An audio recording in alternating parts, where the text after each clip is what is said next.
তো সবাইকে বলা হচ্ছে ভিডিওটা স্কিপ না করে সব লাস্ট পর্যন্ত দেখো। তো অনেক বাউলে বাজাও, অনেক ছেলেপেলে শুধু তাসাই বাজায়, বাউলে বাজায় না।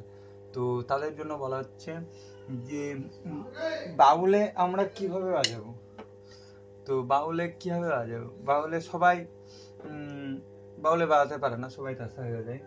তো তাদের জন্য বলা হচ্ছে, তো আমরা একটা বাউলে বাজাচ্ছি রাধে রাধে যা পাকানো।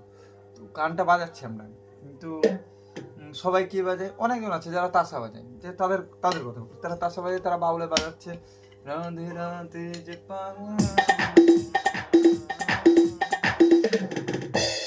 তো এটা বাজে। আমার অনেকজন আছে এটা বাজে।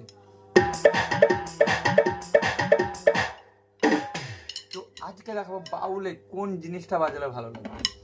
তা আমরা যেমন তেমন বাজিয়ে দিই, কিন্তু রাধে রাধে জাপা কারো গানটা আমি বলছি। তো সবাই দেখতে থাকো, ভিডিওটা পুরো দেখবে স্কিপ না করে। তো বলা হচ্ছে রাধে রাধে জাপা করো।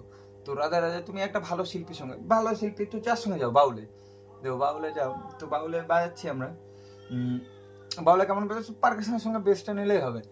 তো আমরা কেমন বাজাবো সেটা বলছি তোমাদেরকে। তো সবাই ভিডিওটা স্কিপ না করে দেখতে থাকো। তো বাউলে বাজাচ্ছি রাধে রাধে রাধে রাধে।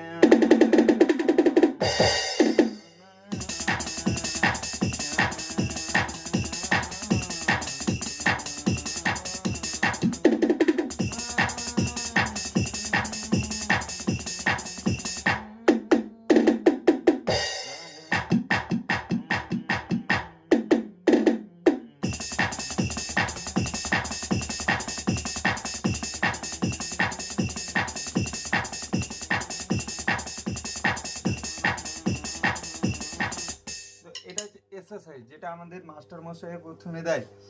তো এটা এক্সারসাইজ। তো এই এক্সারসাইজে এমন কোনো বাউলে তুমি রানিং এ সব, যেমন আমার মন হয় না গানটা বাজে না, এটা মন মনে গানটা বাজছে, তো লাস্টের দিকে ডবল, যেটা ডবল বলছে বোঝাই কেমন তুমি ছাড়া,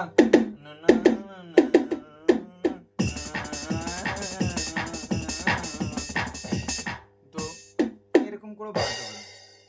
তো বোঝানো যাচ্ছে যে তোমরা যারা বাউল বাজাও, তো অবশ্যই ভালো লাগলে লাইক কমেন্ট শেয়ার ও ফলো করবেন। তো অবশ্যই আমি বাউলের বুঝাচ্ছি, যারা যারা তাসায় বাজাও তাদেরকে বলা হচ্ছে। তো ভিডিওটা স্কিপ না করে অবশ্যই দেখো, অবশ্যই ভালো লাগবে, তোমাদের একটু জ্ঞান বাড়বে। তো জয় গুরু, নমস্কার। তো আমার ভিডিওটা ভালো লাগলে লাইক কমেন্ট শেয়ার।